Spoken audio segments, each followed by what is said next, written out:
Masayang araw, mga ka-PL. Ayos, suportado po ng ating pangalawang Pangulo, Inday Sara Duterte, ang panukalang batas ng kanyang kapatid na si Congressman Pulong Duterte na lahat ng mga elected official, maging ang mga cabinet member, mga ka-PLA, dapat sumailalim po sa polvoron testing para wala hong makaligtas ni isa na manunungkulan sa ating bansa na may saltik, mga ka-PL.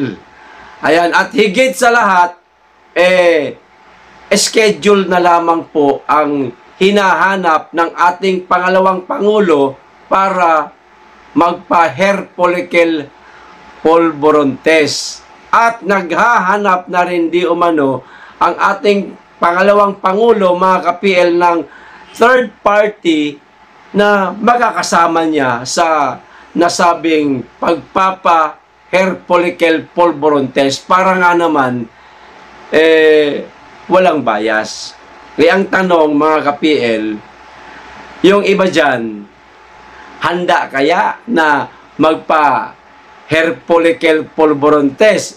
Tila tinatanggihan po, mga ka-PL, ng ilang mga mambubutas na mga buaya.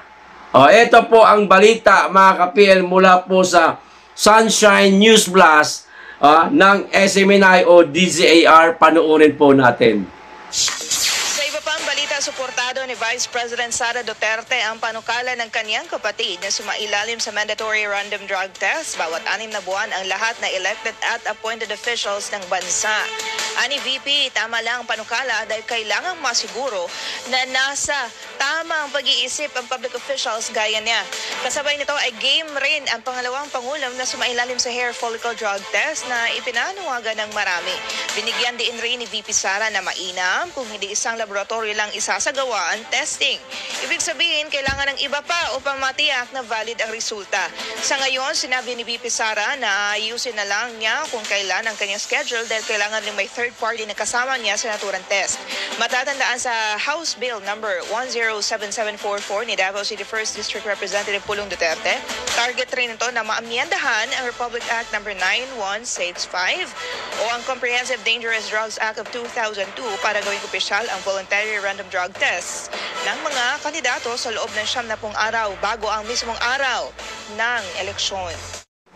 Yun yung isa kaya dyan na matagal na nating hinihimok, hinahamon na magpa-polvoron test, tila tahimik pa rin hanggang ngayon, mga ka-PL.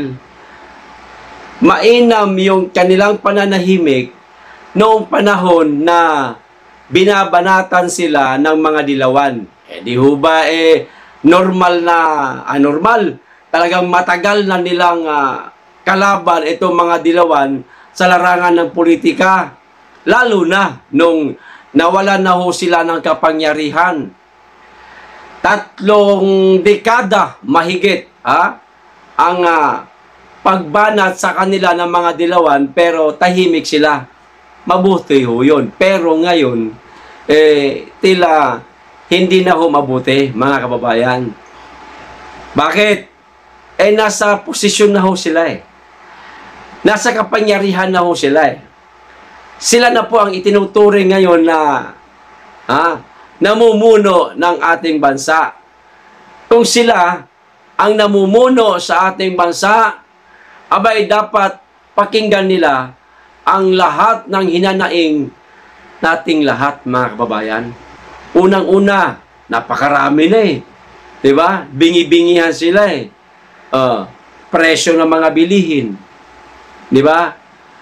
Etong tila unti-unting pagbalik ng mga pulburon, mga kababayan. Tila dumarami na naman. Etong kriminalidad, karami na po mga bata ang nauuso na naman ngayon. Etong mga kidnapping, mga kababayan, na tila tahimik ho sila sa mga pangyayaring ito. At higit sa lahat, etong panawagan ho natin na magpa hair follicle pulburon test sila. Bakit ko po ito araw-araw mga ka-PL? Para po matawagan ho sila ng pansin. Malay ho natin, baka tumugon ho sila. At sa pagtugon ho nila mga kababayan, malalaman po natin na ang katotohanan na sila ay kumakain nga talaga ng pulburon. Ano ho sa palagay ninyo?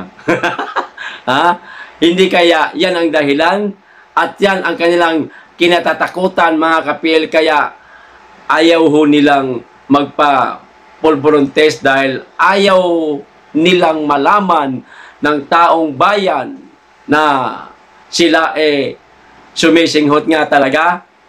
Kasi sa ngayon talaga mga kababayan, lahat po ng ating mga naririnig lumalabas lamang po na haka-haka lang.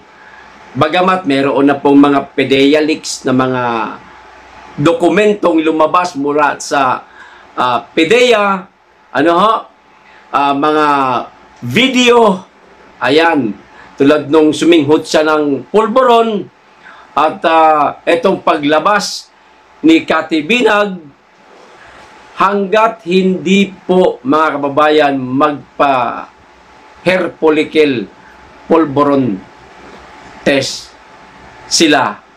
Sila na lang hindi na lang siya sila na lang. Hindi ho natin mapapatunayang totoo. Kumbaga, mayroon pang ibang taong hindi naniniwala dahil nga hindi pa talaga opisyal ang resulta.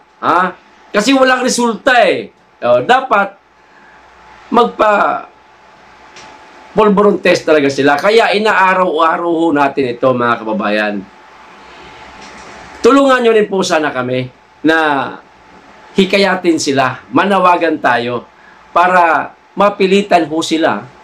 At kung talagang alam nila sa sarili nila na sila bangag, magkusa na lang silang baba na lang kami sa hagdanan. Ayaw na po namin dito. Mahuhuli niyo man po kami. Malay natin, baka ganun, mga ka-PL. Ayos! Kaya tulungan niyo po kami. Okay? Dito lang po tayo sa pangalawang pag-uusapan natin, mga ka-PL. Etong trending ho ito ngayon. Antindi ho ni Trillanes, mga ka-PL. Nag-ala tambalos-los itong mama. Alam nyo kung ano? Ayan. Meron na rin po siyang pabigas.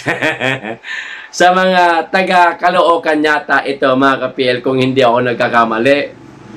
Team Trillanes. Mayor Sunny Trillanes, hindi pa man din. Naglagay na po ng mayor. Okay? At kasama po ang kanyang party list na magdalo sa sticker na nakadikit po sa bigas, mga kababayan. Hindi ho natin alam kung ilang kilo po itong bigas na ito, pero para sa akin, okay po itong ginawa niya. No? Mamigay siya ng bigas sa mga taga-Caloocan. Okay ho ito kasi nakakatulong siya kahit papaano, kaysa naman bumili ng 1 kilo, 2 kilo yung mga taga-Caloocan, may bigay mula sa kanya. At least kahit papaano, may maisasaing kahit man lang isang araw ang mga taga-Caloocan. Pero ang pinaka hindi ko ho nagustuhan dito, mga kababayan, talagang inilagay pa po yung kanyang mukha. At sino man po itong iba, wala ho akong pakialam dito. Kundi tanging siya lamang po ang kilala ko dito, kaya siya lamang po ang napansin ko. Bagamat may mga pangalan na nakalagay dyan, hindi ko po babanggitin yan. Okay? Bakit kinakailangan pang ilagay ang pangalan sa supot? Hindi na lang mamigay ng bigas nang walang mukha, walang pangalan. Tila parang si tambalos-los lang ang datingan. Nagkataon naman, mga kababayan, meron po akong kaibigan nyo rin po, maaring pinapanood nyo rin po araw-araw, sinabi ho sa akin, kasi siya po nagpasa sa akin ng picture na ito, di ko man po ito alam, di umano, bata pala ito ni Tambaluslos. Hindi ko lang alam kung totoo o hindi. Sinabi lang po sa atin. Di umano, araw-araw po ito sa Palasyo Malacanang, mga kababayan. Kaya ayun, nakabili po ng bigas at eto na nga, ipinamudmud niya sa mga taga-Caloocan. Okay tayo sa pagbibigay niya ng bigas. Ang pinaka-allergy po tayo, mga kababayan, dito po sa ilalagay pa talaga ang mukha at ang pangalan. Ano to? Maagang pagpapakilala sa nalalapit na halalan? Nagtatanong lang po. Hanggang dito lang. Mag-iingat kayo lagi at higit sa lahat, mahalin po natin ang Pilipinas. Be blessed.